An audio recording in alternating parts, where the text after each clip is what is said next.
আজকে আমি বানাবো ইলিশ মাছের মাথা দিয়ে লাউ। লাউটা আমি এইভাবে কেটে নিয়েছি, তবে আমি সব লাউটা বানাবো না, শুধু আমারটাই বানাবো ইলিশ মাছের মাথা দিয়ে। আমার বাড়িতে আর দুজন ইলিশ মাছের মাথা দিয়ে লাউ খাবে না। আর ইলিশ মাছের মাথাটা আমি ভালো করে ধুয়ে ধায়ে পরিষ্কার করে নিয়ে আমি নুন হলুদ মাখিয়ে নিয়েছি। তাহলে এবারে আরম্ভ করি। গ্যাসটা ধরিয়ে নিয়েছি, কড়াইয়ে আমি এখন তেল দেব।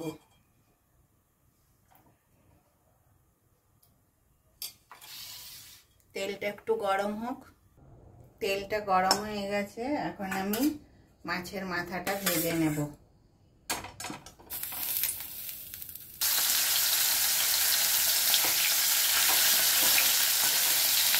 মাছের মাথাটা আমার ভাজা হয়ে গেছে, এখন আমি তুলে নেব। পরেই আর একটু তেল লাগবে, আমি তেল দেব। আমি পেঁয়াজ দিয়ে দেব, লাউটা দিয়ে দেব।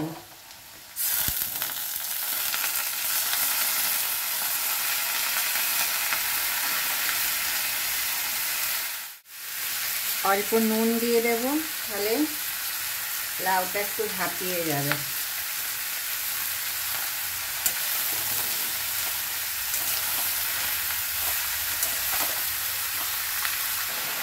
এবারে কতটা কমে গেছে, বাদ বাকি লাউটাও দিয়ে দেবো।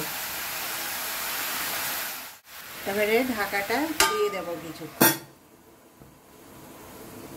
এবারে ঢাকাটা খুলে দিয়েছি, লাউ থেকে অনেক জল বেরিয়েছে। এখন আমি এতে হলুদ দেব,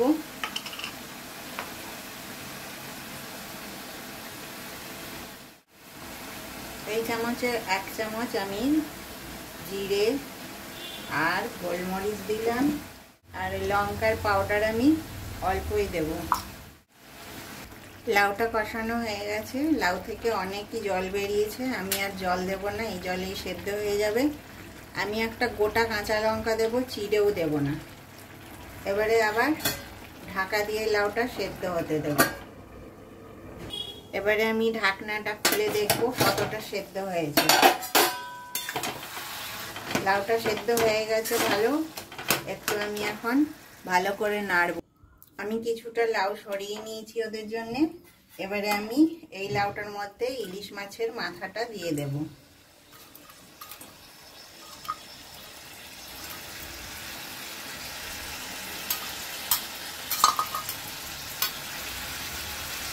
এরপর আমি অল্প জল দেব।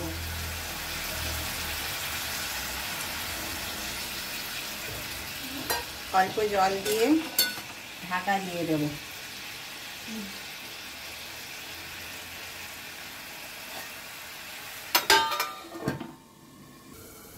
এবারে আমি ঢাকনাটা খুলব।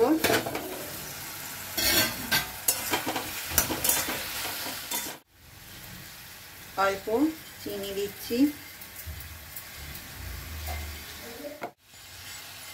এবারে অল্প ধনে পাতা দেব।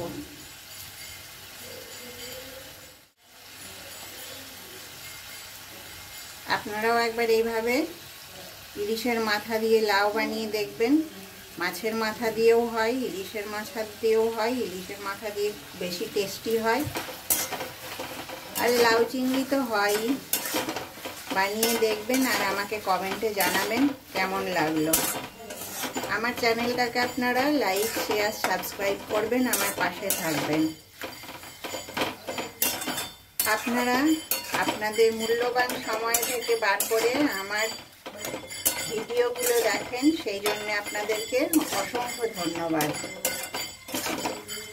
নমস্কার।